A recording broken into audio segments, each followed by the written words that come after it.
Hi, and welcome to the Long Range Shooting and Custom Rifle Building podcast presented by Wolf Precision Incorporated, where we learn about and share long range shooting and custom rifle building. I am your host, Jamie Dotson, and welcome to the show.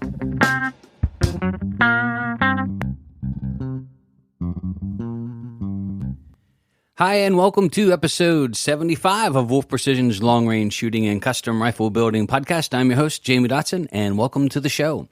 In this episode, we are going to be talking about HBN, or boron nitriding bullets, and annealing cases, and why this is one of those scenarios where 1 + 1 might actually equal 4. So thank you for taking the time to join us. Without further ado, here we go.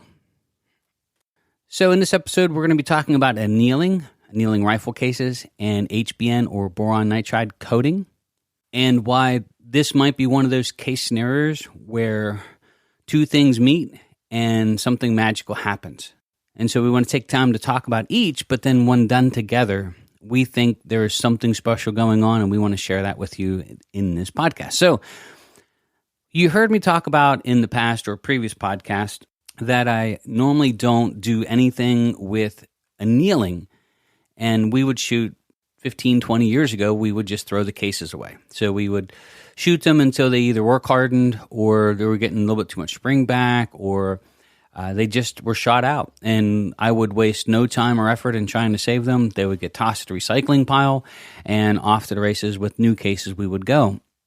Now, this might sound sort of counterproductive, and it might sound very wasteful as a shooter, because, we would go through, in some cases, we would have 4 batches of 1,000 cases in rotation. And so we shoot a lot and we go through a lot. The problem wasn't that we didn't want to anneal. The problem was that annealing had a lot of issues with it that caused other problems. So the problem with annealing was it just had other issues attached to it that were uncertainties, that were things that could happen in the background that we couldn't measure. So, for example, I was not a big fan of annealing, because a lot of the annealers that were out there were flame controlled. They would use like a heat marker of some kind, and you would try to get them up to temperature. The unit itself would heat up. The spindles that they turn around on would heat up. Heat would sink into the cases just from the room getting warmer. So what I thought, and my reasoning was because I didn't know if A, they were being done right and safely. There's no way for me to verify, and that potential for other issues to come up was just too great to risk it. So, for example, you could anneal rifle cases and you don't get them to the correct temperature. Even though they look like they're annealed, they have the appearance, but you've done nothing to anneal them. They're not annealed. You didn't get it to the right temperature. So you fall 10 or 15 degrees short of the mark, and all of a sudden you've lost the benefit of everything that you're trying to do. The other problem is if it heats too much or too much in the wrong area. So it heat sinks to the rest of the case too far. It weakens the case itself over annealing, and now you've got cases splitting and rupturing. And so this dance of trying to figure out, how could we verify that we're doing it properly just kept me away. It was one of those things. I look at everything in shooting like there's going to be a pro and a con to all of it. So anything that we do, there's a potential negative effect that we've got to watch for. So do the risk outweigh the rewards of what we're looking to do? And annealing that fell into that camp. Enter the AMP, or annealing made perfect. We have one here. I have finally broke down and bought one. Several of our instructors here have them. A lot of our competitive shooters that we work with and know use them. And with the new Aztec mode that analyzes the case to the proper annealing specs to anneal each case perfectly every single time, well, okay, in this day and age, we're annealing. Now, I made this switch for a couple different reasons, and this is why I think it's important for us to reloaders. Cases are getting hard to come by. We have a huge amount of 6.5 Creedmoor cases from the shooting school. So we've been blessed that over the years we've saved these cases, once fired through our rifles, that we have a good amount of cases that we can go through. However, though, if we can save these cases, make them last longer, and increase the accuracy potential of the rifle, and have consistency as the brass ages, or as the reloading count on the brass gets higher, it's just a win-win the whole way around. And so when you start talking about annealing, it can make the cases last a lot longer. So we're not throwing them away at 3 to 5 firings. We're going to get, 7, 8, 9. In some cases, I hear people getting as many as 10 firings out of a case. And that's a big deal. I mean, right now, if you try to find cases for reloading, you're in big trouble. And so if you have some, man, try to make that stuff last as long as possible, as safely as long as possible. Now, I wouldn't be reloading brass 20, 30 times. Eventually, you're going to have to make a decision on when it's time for that brass to get tossed. But I will tell you that we have an amp here. And by the way, this is not a paid advertisement. We bought this with our own hard-earned money, as well as all the accessories, as well as the 2 brass case holders so we could have, one in the annealer while we're loading the other one up to go in. We didn't get the auto feeder. We do it manually. But I've been spending some time with the piece of equipment, and I was amazed. We annealed 1,000 cases in about 2 hours. It really wasn't that much of a deal. And the beautiful part of it is once you analyze the cases, is each and every single one is done perfect. They're annealed. So for me, it's that uneasy feeling of not knowing for sure if the process was done properly, if there's something happening in the background that I'm unsure of, like the old annealers that would use the open flame. I mean, we used to hear guys that would just turn the lights out in the room and just use a torch, and they would spin the case on a little drill fixture until the top of the case got red, and they would pull it. And boy, it didn't seem to make a lot of sense to me, and I just wasn't confident that we were doing it right and safely. But with this new Aztec program in the amp annealer, it worked great. I mean, we literally could anneal after every firing if we wanted to. That part I'll circle back to and let you know how often we are annealing. But we are making 22 Creedmoor brass out of 6.5 Creedmoor brass. And so the final step after we get everything necked down is we do anneal it to take the stress out, get everything nice and pliable again. And then after we're annealing, right before we reload, we'll run it through the full-length sizing die and off the races. So annealers, yes, they have absolutely come of age, and I think it's a fantastic tool. And in this day and age, when you're trying to get your brass to last as long as possible, as well as get the increased potential accuracy, you're not going to get the work harden of the case mouth. You're not going to get split cases as easy. So you're going to get that level of consistency of the release of the bullet, the neck tension on the bullet. Just all these good things happen when you anneal. And so now I am going to tell you that with the new amp annealer, I will say that, boy, I'm hooked. I think it's a really great tool. And for me, the more important part is it's a safety thing. Like, we know it's being annealed properly. We know it's being annealed to the proper temperatures. We know we're not going to be damaging cases or leave ourselves potentially open to case failures because they were over annealed. And so, great scientific tool. Way to go, guys, to develop it. The Aztec program for analyzing the cases is just spot on. So annealing has moved into our repertoire of how we make ammunition now. So we're going to start annealing. There's something else with this, too, that goes hand in hand that I'm really fascinated with. And I think this is where you get that weird thing where you do one thing and another thing, but you get a multiplying effect. So you get them playing well together, and they sort of cross-benefit each other. And this is bullet coating, or HBN. Now, bullet coating is not new. And if you've listened to previous podcasts, or if you've been to our shooting school over the last 13, 14 years, you'll hear me say that I've never coated bullets. The reason being is Molly did not seem like a good choice for us. And the fact that it can build up in the barrel, and if moisture gets to it, some of the corrosive properties to Molly or some of the damage that it can do, it didn't work for us. It wasn't one of those things that I felt really great about putting in our rifles. Fast forward to the year 2021, and you've got this HBN, or boron nitride. This isn't new, but it really has legs. And I'm going to explain to you a couple reasons why, and why I think sort of lights have really gone off now that we're annealing and coating bullets. Just how well these things play together and the benefits to us, the shooters. So the HBN is a coating. It's sort of a whitish powder. It coats the bullets with a really non-toxic, really slippy material that gets impacted into the jacket. So it's done in a tumbler with a little teaspoon of powder. The bullets will rattle around on each other for 2 hours, and out they come with just like this really dull finish to them. And wipe them off with a towel. And the funny part is they're really hard to hold on to. They're really slippy. Now, why that is so, for us as shooters important is it does several things. The first thing that it does, which is fascinating to me, is it reduces pressure. Now, this isn't, Jamie Dotson's experience with it for 5 years. We have competitive shooters, some who have won the 1,000-yard bench rest and placed in the top 5 in the World Open in bench rest that are coating bullets. And we spend a lot of time talking and going over all the data, and it's amazing. It really is amazing stuff. So there's some theories behind it, and then there's some facts behind it. So let's go through the facts first. It does lubricate the bullet, which has a couple benefits to us, the shooter. Now, here they are. This is where Annealing and HBN are going to come to play together a little bit.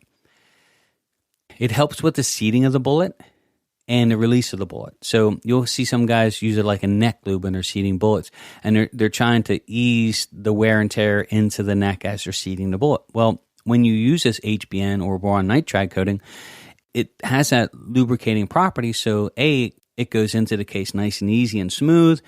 It goes in straight. It's not going to tear the jacket up or gall. It's not going to stick. And I don't know if you've ever read articles or heard of people having this issue.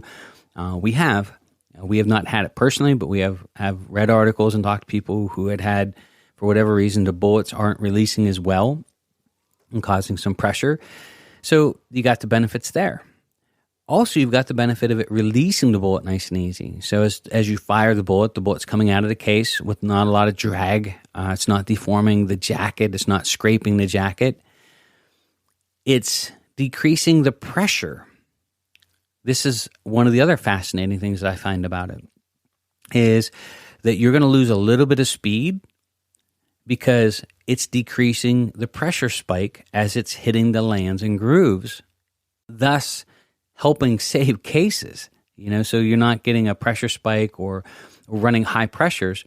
In some cases, we've talked to shooters that have had to increase their load by 1 or 2 grains of powder to maintain the same speed, but still no pressure at all. So that's pretty amazing. It helps the barrel run cooler. Now, this one is sort of rooted in some people that we know that have done some experiments with different bullets and bullet designs and lubrication, so on and so forth. The lubrication of the bullet itself, decreases pressure, but also it gets the bullet out of the barrel with A, less friction, and B, faster. And so it's slickened up the tube.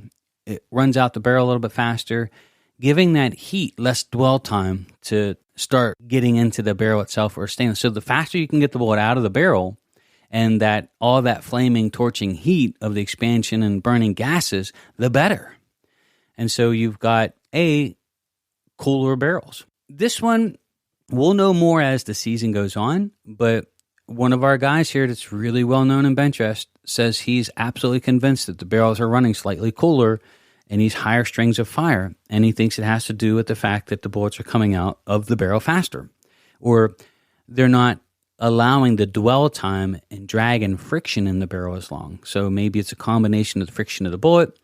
Maybe it's taking, microseconds longer for the bullet to get out of the barrel as the pressure builds and pushes the bullet out. Maybe the slicker bullet goes out through faster with less resistance. So there's a couple of things that could play into that, but he's pretty convinced that it's running a little bit cooler. The other thing is it's making the barrels easier to clean. So you can put this HBN in a suspension fluid like isopropyl rubbing alcohol, and after you clean your barrel, you can patch it out a couple times with some of the HBN on a patch, and it sort of pre-seasons the barrel. So you've got a little bit of that in the barrel to sort of work for the first couple shots till you get some rounds downrange. We're also hearing that you can get longer strings of fire between cleaning before accuracy is affected. Doesn't surprise me there.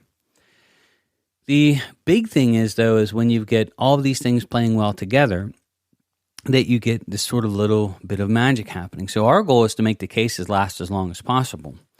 And so when you anneal, that's going to help tremendously. But then when you combine that with using something like the HBN on bullets that ease the bullet going into the jacket, that decreases the pressure of the round. So you're going to get a little bit less pressure, which again saves on cases. It's going to ease the release of the bullet from the case mouth. Again, The other thing with this is accuracy. We reading lots of reports and talking to people on this. We're slow to change. We're open-minded, but we're very methodical on when we go through this. And there's some truth behind the accuracy part of HBN and how it works. And here's the theory, and I actually believe it because we know how critical a perfectly straight throat is. If you Google coated barrels and bullets entering in straight, not deforming going into the landing grooves, Google it, do some searches, but you'll come across an article where a guy had taken a barrel to a range with coated bullets and non-coated bullets. And he would tell the people at the range there, he said, hey, push a coated bullet through and watch what happens, and then try to push a non-coated bullet through. And so the coated bullets would self-align themselves as they entered the lands and grooves. So that little bit of lubrication, whether it was moly back then, would allow the bullet to not stick and start. It would sort of self-align a little bit, give, and then start down the rifling straight and true every single time. This is according to the article. And if you used a non-coated bullet, if it started in off, so it wasn't perfectly square to the throat, it would continue that way. It would deform and go down the barrel ever so slightly off axis. So a non-coated bullet, if it starts in crooked, may stay crooked or off axis ever so slightly until it comes out the barrel and straightens itself up. Where a coated bullet, in theory, will align itself properly as it's entering the throat and just give a little bit to let it run down the barrel straight and true. That might be why you're seeing and hearing people saying that the coated bullets shoot a little bit consistently better. Your coated bullets might have a lot to do with your standard deviation, releasing of the bullet from the case mouth a lot easier, the consistency of the bullet going down the bore, from shot to shot. So standard deviation, that's a big deal at long range. That could play a part of it. So we are coating bullets this year along with annealing, and I think it's the magic of both of them being done together that's really making a difference. And so I wanted to take time to talk about it on the podcast here and say, look, we don't make any money. This isn't paid advertising from these companies. But like, for example, the David Tubbs kit, that's what we bought. We actually purchased 3 of them, so we can do multiple bottles at a time. And if you do some research on HBN, here's some of the things that you'll see on the negative side. First, you'll find shooters that started a process at the end of the barrel life trying to extend the barrel life. And I think, in that theory, they gave up and said, well, they didn't see a difference. Well, if your barrel's already shot out, lubing the bullets up and running it through a rough throat isn't really going to do much. I mean, it maybe a little bit help with the ease of the bullet in there, but if you're trying to really diagnose whether it works or not, shooting it through a burned out barrel, I'm not sure if that was the theory behind the benefits you're supposed to see, right? So the other thing is that you read a lot about is guys that started it but then stopped. They didn't see it through to the end. So we talked to Krieger. We spent some time on the phone to make sure it's not going to damage any of our barrels. And one of the things that they had said that they've heard lots of people trying it and have not heard a lot of negative side effects about it. Won't damage the barrels. That's important. But what they found is most people didn't see it through. So the common thing that they had heard and what we have found from reading everything we can find is that it's really inconvenient to coat the bullets. And after a while, the guys were like, wow, it's just not worth it. And they stopped doing it. So they really don't see it through from beginning to end for the barrel to see if the consistency and the accuracy, long-term viability of the product, all of that comes into play. And so the drawback is it takes 1 to 2 hours.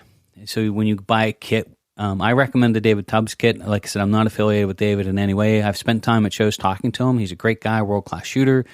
We bought 3 of the kits, but so this isn't a plug. I'm not here to sell products for any of these companies, and we don't benefit from it.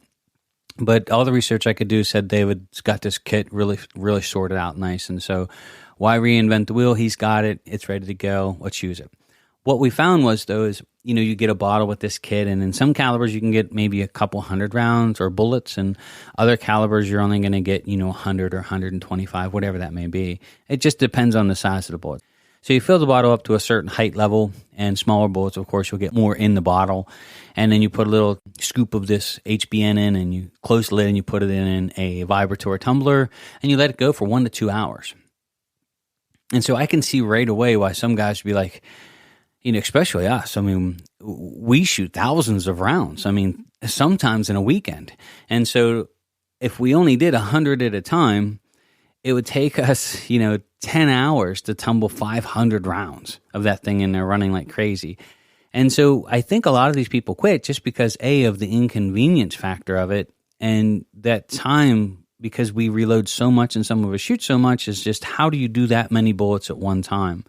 And it just became one of those things that they weren't seeing the rewards as of yet, or they didn't shoot it long enough to see the long-term benefits of it, and so they just stopped for the convenience factor.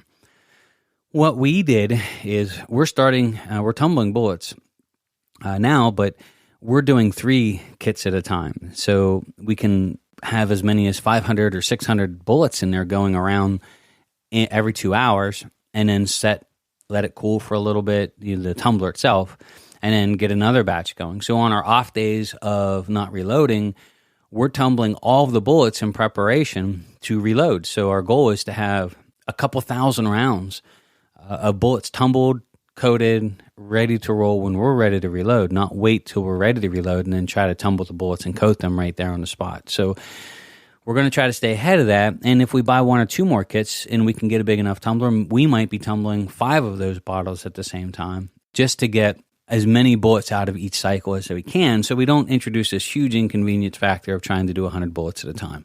I think that's where the negative side come in.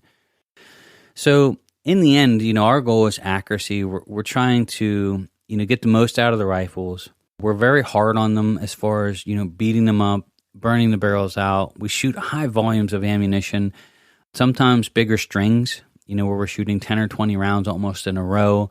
It's really hard on barrels. So anything that we can do to get the cases to last longer, to get the cases to perform better with the bullet, get more performance out of the barrel, less wear and tear on the barrel, less wear and tear on the jacket, as it's going through the barrel, especially as the barrels age.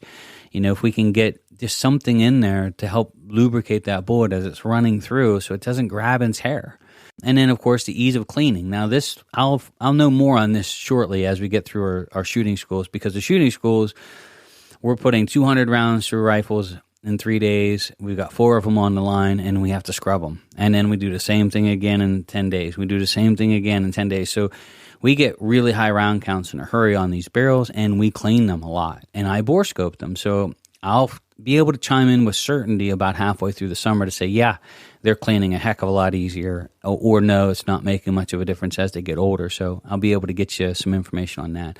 So with the 22 Creeds, the 6.5x47 Lapuas, and the 6.5 Creedmoors we're shooting this year at the school, all of the bullets will be coated. The last thing I want to touch base on, and this is sort of going hand in hand with the coating of the bullets, and since we're talking reloading, is you're going to see a little bit of a shift starting to happen on seating depth, and we're going to experiment a lot with this year. But it's always been said that Weatherby had it right by some groups of people. So there were some groups in Idaho that were building really big calibers for long-range hunting, and they did a lot of studying and work, and they had commented to Bruce at Bat Machine that Weatherby had it right, that getting the bullets to jump 75 thousandths or so decreased the pressure and didn't hurt the accuracy. And in some cases, the rifle shot absolutely outstanding. And you combine that with Mark at Short Action Customs. So we use Mark's barrel vices here for installing the ACE and doing barrel changes. We think the Bravo vice is one of the best that we could get for what we're going to use it for. But Mark did a great case study. I just spoke with him about a week and a half ago, and I told him I thought the article was a great read. So he did some experimenting, in which he found that it sort of settled out the standard deviation. It lowered the pressure. The accuracy was stellar. I mean, jumping them 75 thousandths to the lands. I mean, so he did a Mark at Short Action Customs. If you want to try to find his article, or go to the website at Short Action Customs and look it up. But he said that the accuracy was stellar. There was just so many benefits to getting these bullets to jump.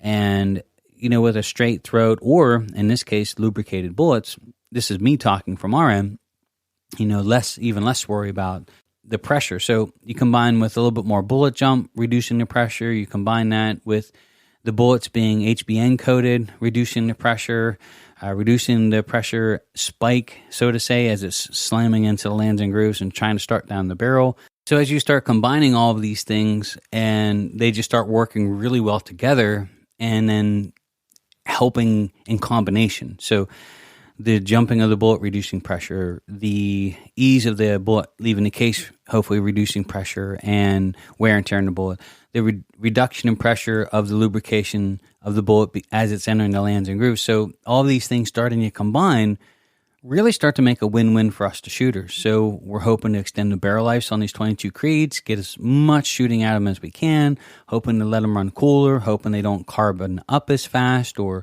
damage the throats as fast. And so all of this starts to sort of collect together, and it's not like one thing that makes the huge difference. It's usually a combination of a couple of little things working well together that start to make a substantial difference. And that's where we're sort of going with this podcast here is, when you start doing a couple of these things and they're playing well together, it's a win-win-win for the shooter, because when they work well together, they're compounding the effect, and hopefully less wear and tear, less pressure, more accuracy, longer strings of fire before cleaning, all of these great things, ease of cleaning. That's what we're going for. Now, before we continue on this podcast, I do want to say a quick thanks to our sponsors. We want to thank Krieger Barrels. Krieger's a proud sponsor of the show. They make world-class cut rifle barrels. They have KriegerDirect.com, where they have barrels in stock, ready to ship. Their current lead times are getting out to about 6 months. We know because we just ordered more barrels. They have KriegerDirect.com, where you can log on and get barrels right away if you need them. They also have a sales page where you can find random barrels of different twists and sizes that you may find that fit your need as well. So stop over to KriegerDirect.com. That's KriegerDirect.com. We also want to thank TriggerTech. TriggerTech is a fantastic trigger. We use them here in all of our custom rifles. That is the only trigger that we actually sell to our customers. From the new 2-stage special to the 2-stage diamonds to even the great primary trigger that they sell. So you get a chance to stop over to TriggerTech. We say it all the time. If you want to shoot better, put a better trigger in your rifle. And if you're going to take the time to do that, put in the best you can. And we think that's TriggerTech. Last but not least, MDT Chassis. MDT is a proud sponsor of the show, making world-class chassis, everything from the ACC right down to the Oryx. And they have some new chassis coming out, carbon fiber. I think you got to keep an eye out for it, so watch their site. So if you're going to put a great rifle together and you're considering a chassis, stop over to mdttac.com. That's mdttac.com today. All right, so going back to the coatings and all of these things playing well together, we think it's the combination of the things that's going to make it a winner for you, the shooter. So we're going to give you feedback randomly as we go through the shooting season and try to give you updates on the cleaning processes, how they're going. Are we really seeing longer barrel lives? Because we're going to be running a 22 Creed, 75 grain bullets running right around 3,400 feet per second at the school. So if there's anything that should burn barrels out quickly, that's the rifle. Let's see what happens. We think we're going to get 1,500 to 1,800 rounds through these with the 88 grain class bullets. And we're sort of hoping with the coatings that we may see something longer. So time will tell as we get through the shooting season and start to get round counts on the guns. I'd like to thank everybody for taking the time to join us here at the podcast. It might be every other week for the podcast here for the next probably 6 or 8 weeks until we get everything situated in the new building. And then we have lots of video work to do, and then we'll get back on a regular rotation for the podcast and bringing in some guest speakers and such. So looking forward to a great podcasting year once we get everything set up at the new facility, including our podcasting room, which is going to be pretty awesome. So anybody has any questions, please feel free to reach out to us. Our email is contact@wolfprecision.net. Our website is wolfprecision.net. Any questions you might have or any suggestions for some future podcasts, shoot us an email. We'd love to hear from you. Also, if you're listening to this podcast, if you don't mind taking the time to give us a review, it really helps us a lot in the ratings. Give us a 5-star if you can, if you think it's a great podcast and you enjoy the content. If you can leave a nice little written review, of course, we really do appreciate that as well. So thank you so much for taking the time to join us. My name is Jamie Dotson. I'm your host, and you're listening to the Long Range Shooting and Custom Rifle Building Podcast.